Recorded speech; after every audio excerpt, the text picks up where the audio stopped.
je vais me permettre de faire une brève présentation. Sylvain Kahn, vous êtes agrégé d'histoire, docteur en géographie, professeur de questions européennes et d'espace mondial à Sciences Po Paris. Vous avez présenté l'émission sur France Culture, une émission de géographie, La planète Terre. En 2019, avec le géographe Jacques Lévy, vous avez écrit Le pays des Européens, où vous analysez comment s'est transformée la manière de se penser comme Européen. Donc le micro est à vous, merci. Merci. Merci de votre accueil. Je suis très content d'être parmi vous. Bon, j'espère que vous avez encore un peu d'énergie. Donc je vais essayer d'aller vite, tout en restant intelligible. Bon voilà, donc là moi je viens vous parler de l'Europe dans un monde émergent, ou plutôt l'UE et les émergents. Qu'est-ce qu'on peut en dire? Alors à la limite je pourrais moi aussi jouer un peu sur les mots et considérer que dans une certaine mesure l'Europe, disons, figure l'émergence d'un nouveau type de situation mondiale. Voilà. Et c'est un peu un pari, parce que soit l'Europe va parvenir au XXIe siècle à préserver ce qui est un peu la singularité de sa situation, c'est-à-dire en fait, comme le dit Zaki Laïdi, être une entité territoriale. Bon, lui dit que l'Europe n'est pas un État et ne le sera jamais. Je ne suis pas d'accord avec lui, mais peu importe. Appelons l'Europe une entité territoriale ou un pays. Et soit l'Europe parvient à maintenir la singularité de sa situation, c'est-à-dire à dire on peut être une entité territoriale qui s'est construite contre l'idée de puissance et non seulement se maintenir dans l'espace mondial au XXIe siècle, mais peut-être même y jouer un rôle, et un rôle important. Si c'est le cas, on pourrait dire à ce moment-là que grâce à l'UE, il y a l'émergence, ou il y aurait l'émergence d'une nouvelle façon quasiment d'être au monde ou d'être dans l'espace mondial. Bon, en revanche, si l'UE et l'Europe ne parvient pas à faire ça, eh bien, elle sera, pour employer le mot de Christian Grattalou ou d'autres, progressivement provincialisée. Et à ce moment-là, l'adage qui veut que l'Europe soit un géant économique et un nain politique ou un nain géopolitique ne sera pas seulement, comme il l'est encore aujourd'hui, peut-être une idée reçue, mais peut-être une réalité. Mais aujourd'hui, ce n'est pas tout à fait le cas.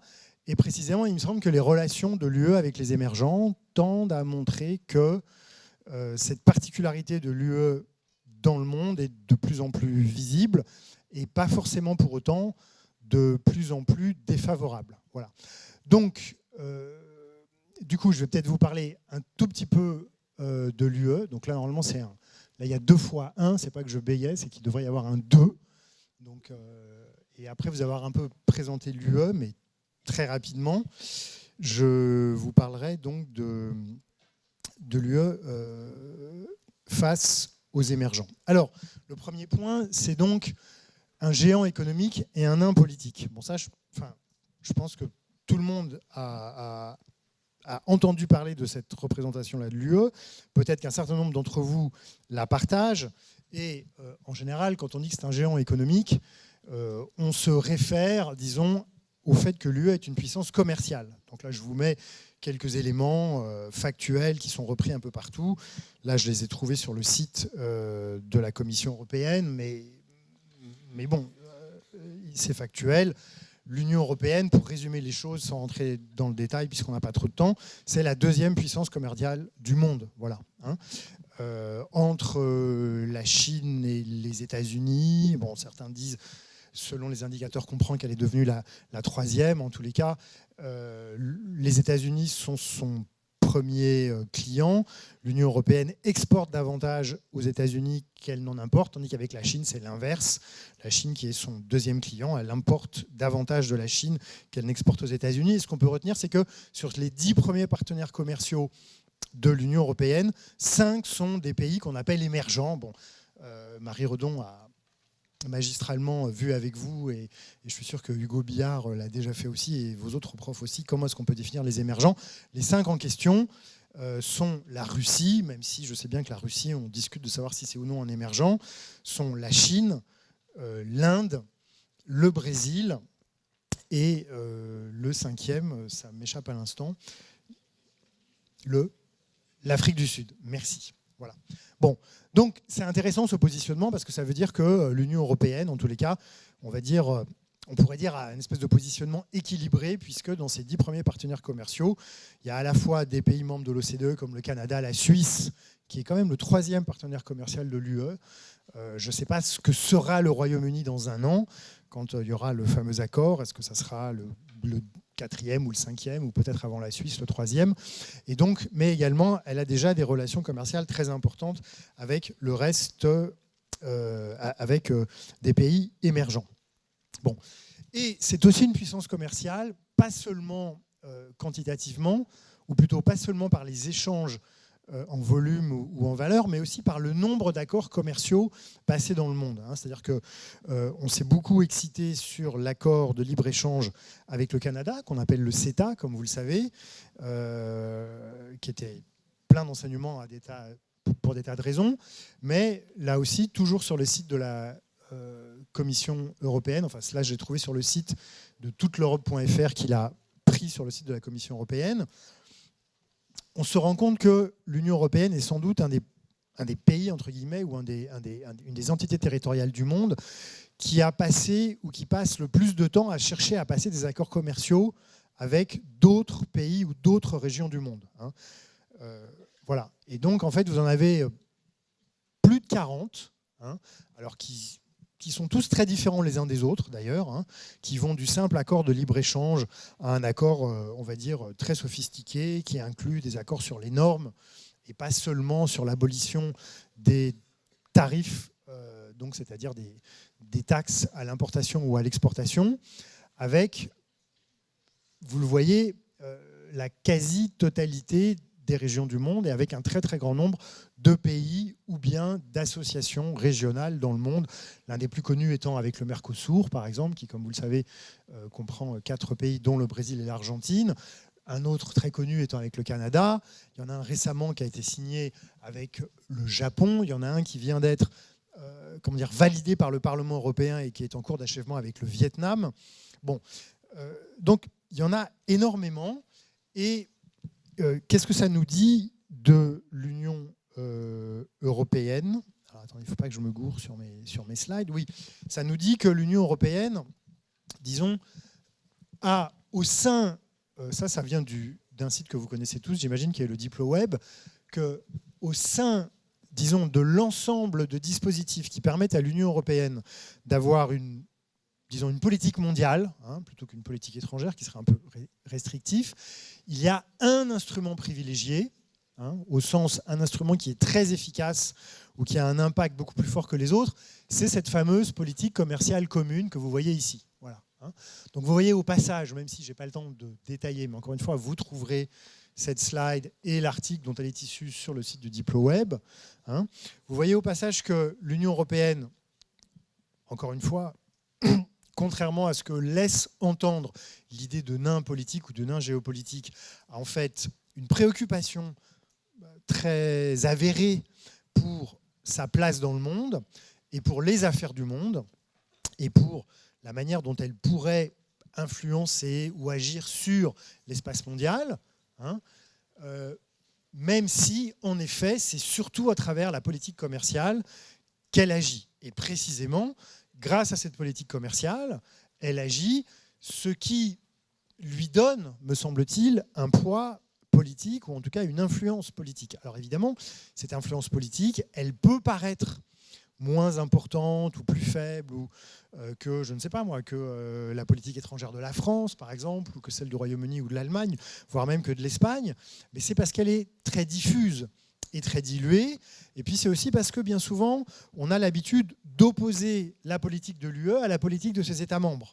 Alors qu'en réalité, la politique mondiale de l'UE, c'est ce qui est fait, on va dire en commun, ce qui est mutualisé au niveau des 27, avant ils étaient 28, comme vous le savez, plus les différentes actions mondiales ou de politique étrangère de chacun de ses membres. Donc en réalité, là où souvent le sens commun nous amène à faire une soustraction ou à avoir un effet de division, c'est plutôt l'inverse. C'est-à-dire que bien entendu, l'UE étant une association d'États souverains qui ont décidé de mutualiser un certain nombre de choses en raison d'objectifs communs, l'ensemble s'additionne. l'exemple le plus connu, dont je suppose qu'un certain nombre d'entre vous le connaissent déjà, c'est que l'Europe est considérée comme le plus gros donateur d'aide publique aux pays en développement.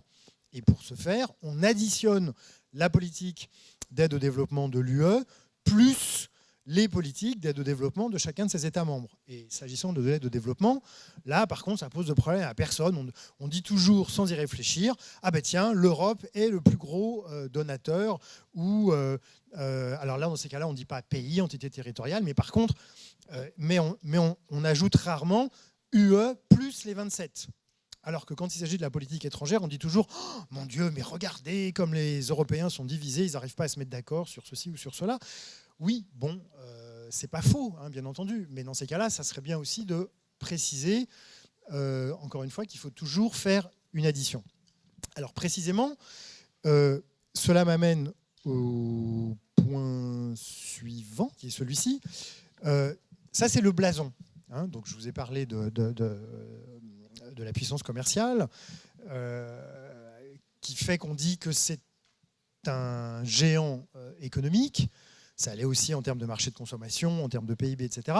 Mais précisément, s'il n'y avait pas cette politique commerciale commune et les résultats que j'ai essayé de montrer très très rapidement, enfin de citer, très probablement l'Europe n'aurait pas eu cette distinction qu'elle a eue en 2012, alors qui peut faire jaser ou au contraire qui peut paraître très intéressante, qui est le prix Nobel de la paix. Et je crois que c'est la première fois qu'un pays ou qu'une entité territoriale, peut-être que l'ONU avait déjà eu un prix Nobel, mais est-ce que c'était l'ONU ou est-ce que c'était son secrétaire général? Et l'ONU en tant qu'institution. Bon, voilà. Il y a aussi eu le HCR. Donc, c'est pas la première fois ou presque, mais donc c'est pas la première fois qu'une organisation internationale a le prix Nobel de la paix, mais c'est peut-être, on pourrait dire entre guillemets, la première fois qu'un pays ou qu'une entité territoriale l'a. Alors, bon, le fait est que les deux sont liés, c'est-à-dire le fait que, alors la paix en général, on considère que c'est vraiment quelque chose de très politique. Donc si on considère que le prix Nobel de la paix a une importance, une valeur ou une signification, ce qu'en général on fait quand il s'agit par exemple de Nelson Mandela ou de Desmond Tutu, il n'y a donc pas de raison de considérer qu'il n'en a pas s'agissant de l'Union européenne. Bon, donc je vais partir de ce postulat, que si on considère que le prix Nobel de la paix a une valeur, eh bien, ou qu'il signifie quelque chose, eh bien du coup, l'UE ne se découpant pas en tranches, pas plus que n'importe qui d'autre ou n'importe quel autre objet de géographie, il faut se demander s'il n'y a pas un lien entre les deux, s'il n'y a pas un lien entre le fait que cette politique commerciale commune qui soit si importante pour l'UE et qui soit une réussite pour aller vite, n'a pas un lien avec le fait que, en effet, depuis près de 70 ans maintenant, l'UE non seulement, alors faut-il dire, accompagne ou est un facteur, ou les deux, du fait que dans une région du monde qui s'était précédemment caractérisée par sa conflictualité, il y a maintenant plusieurs décennies de paix. Et en tous les cas, s'agissant des pays qui sont à l'intérieur de l'UE, le fait est qu'il n'y a, à part la question irlandaise, il n'y a plus de guerre civile, il n'y a plus de guerre entre les États en question. Donc, du coup, ça peut valider, disons, l'intuition ou l'hypothèse de ceux qui pensent que plus l'UE s'étend, plus l'UE s'élargit, plus la paix et la prospérité progressent. Mais bon, ça, c'est une autre question. Mais en tous les cas, ça veut dire aussi que, d'une certaine façon, il y a l'idée que la promotion de la paix dans le monde peut avoir, dans le cadre de la politique européenne, un lien avec sa politique commerciale commune. Voilà. Bon.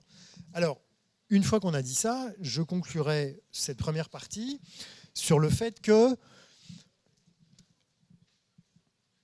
l'UE constitue une espèce d'entité territoriale un peu baroque, hein, c'était mon troisième point du Grand 1, ou, pour reprendre les mots de Pascal Orsier, sur un site que vous connaissez sans doute, qui s'appelle Géoconfluence, avec un article régulièrement, enfin c'est un article d'une 30aine de pages, régulièrement remis à jour par Pascal Orsier, qui s'intitule L'Union européenne, Schengen, la zone euro. Enfin bon, c'est un article très très complet qui décrit très très bien à chaque fois l'état de cette entité territoriale. Bon, là, il n'a pas encore mis à jour ses cartes et ses graphiques depuis le 31 janvier, c'est-à-dire depuis le Brexit.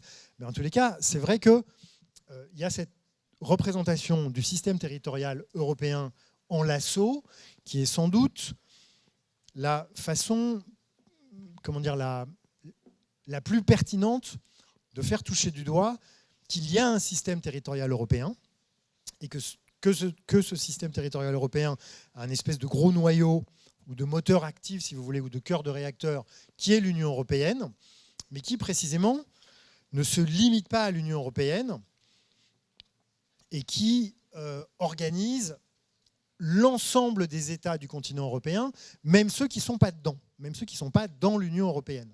Et c'est en ça que on en vient à toucher la question des émergents, parce que, comme vous pouvez le voir sur cette représentation, hein, il y a la Russie, il y a la Turquie, qui sont, comme on le sait, deux grands émergents. Et par conséquent, même si je n'ai pas le temps ici, mais si vous avez des questions, je le ferai très volontiers de rentrer dans une définition de ce que c'est que le système territorial européen. Mais par conséquent, on voit comment ce système peut entrer en contact, voire englober, voire influer sur au moins deux grands pays émergents. Enfin, on ne devrait pas dire grands pays émergents, puisque les pays émergents sont en général grands, que sont la Turquie et la Russie. Voilà, hein, c'est-à-dire qu'on voit bien comment, à l'échelle de l'Europe, hein, comment cet ensemble d'accords, qui sont bien souvent des accords commerciaux augmentés, hein,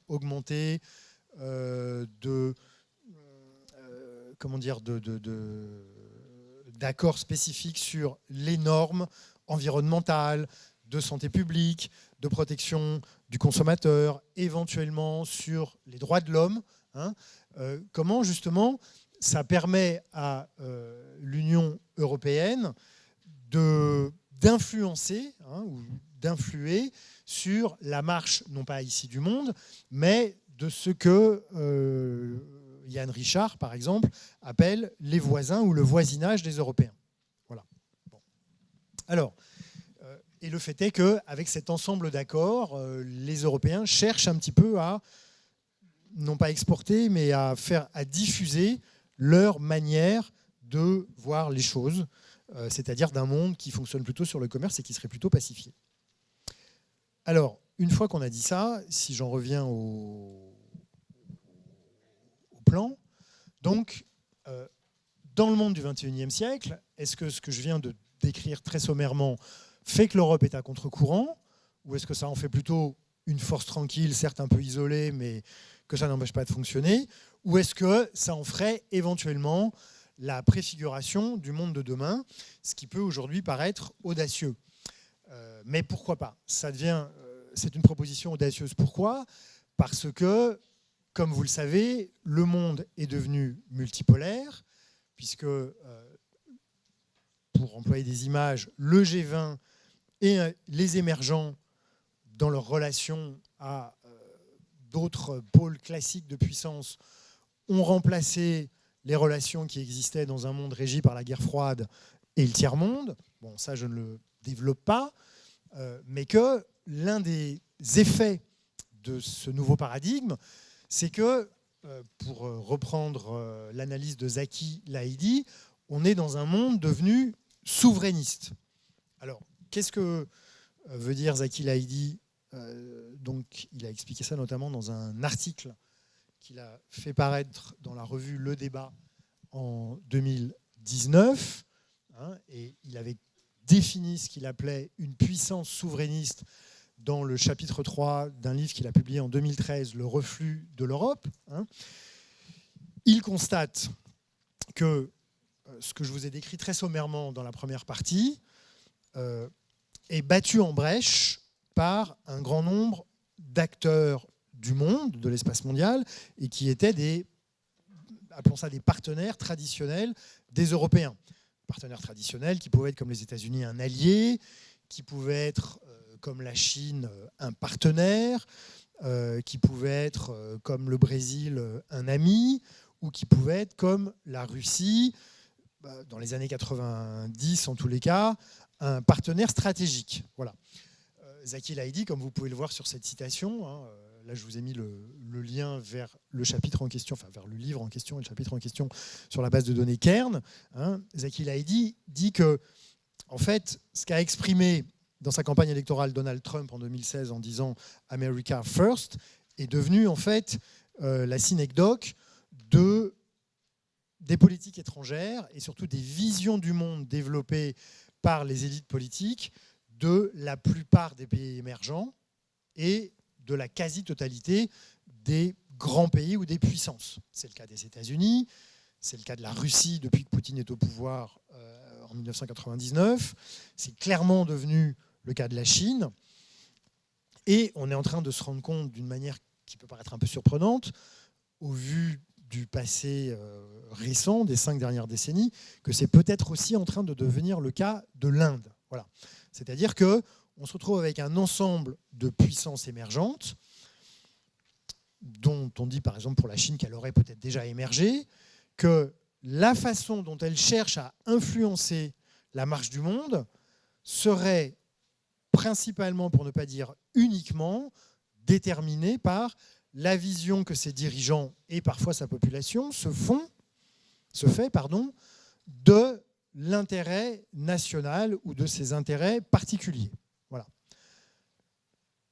Or, ce que j'ai essayé de vous montrer très rapidement dans la première partie, c'est que précisément l'Union européenne,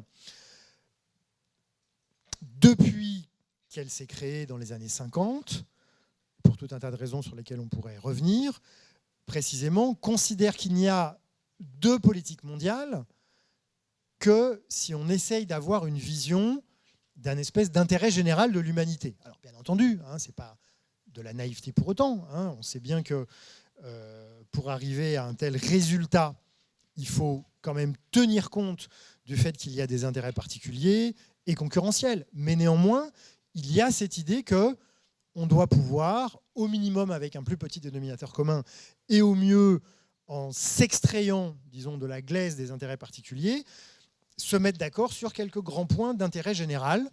Et le meilleur exemple, c'était la politique climatique de l'Union européenne, qui, au nom de cette vision des choses, les Européens avaient bâti le fameux protocole de Kyoto en 1997. Et comme Le Monde, Zaki El-Haïdi et d'autres, à partir de 2009, cette politique a non seulement été battue en brèche, mais mise en échec, quand les États-Unis et la Chine et l'Inde ont décidé de dire que, de casser en deux, de briser la politique climatique promue par les Européens. Les États-Unis ont fait pareil par la suite avec l'OMC. L'OMC est une idée européenne qui a été cassée par les États-Unis sous Trump. Et donc aujourd'hui, les Européens ne sont-ils pas complètement en décalage? Ne risquent-ils pas d'être un peu les idiots du village d'un monde devenu souverainiste? Voilà. Bon, c'est un peu la question qu'on peut se poser dans le rapport avec les émergents, puisque, là, pour dire les choses très rapidement, la Russie et la Turquie ne sont plus des voisins, c'est-à-dire qu'il n'y a que des relations compliquées, pour ne pas dire conflictuelles, entre l'UE et ces deux puissances émergentes qui sont à sa frontière. La Chine n'est plus un partenaire commercial au sens où les Européens ont fini par se rendre compte qu'à force de passer des accords commerciaux de type classique, ils étaient en train de prendre des risques importants. Bon, j'ai quelques slides à vous montrer, mais éventuellement je répondrai à des questions. Le Brésil, qui était un partenaire politique, non pas déterminant, mais avec lequel il y avait beaucoup d'accointances, ne l'est plus depuis que Bolsonaro est au pouvoir, avec cette espèce de désaccord massif sur la manière dont on doit considérer l'Amazonie. Vous avez vu la position de Bolsonaro qui dit « l'Amazonie n'est que un problème et une ressource brésilienne », alors que les Européens disent « l'Amazonie est une ressource mondiale, et donc il faut qu'on en discute de cette façon-là ». L'Inde, qui était un semblable aux Européens en Asie, un État fédéral, multilingue, avec plein d'États, pas souverains, mais très très autonomes, et d'énormes différences culturelles, et qu'on avait coutume d'appeler la plus grande démocratie du monde, est devenue et gouvernée depuis 2014 par un gouvernement nationaliste, xénophobe, islamophobe, qui prend des mesures qui n'ont plus grand-chose à voir avec, on va dire, l'état de droit, alors que les Européens essayent encore de résister à cette tendance, on va le dire. Et donc, du coup, la question qui se pose en conclusion, c'est est-ce que cette aversion pour la puissance et est-ce que ce goût, on va dire, pour l'universel qui caractérise les Européens est une force ou une faiblesse dans ce monde que je viens de qualifier très rapidement et trop rapidement de souverainiste. Voilà.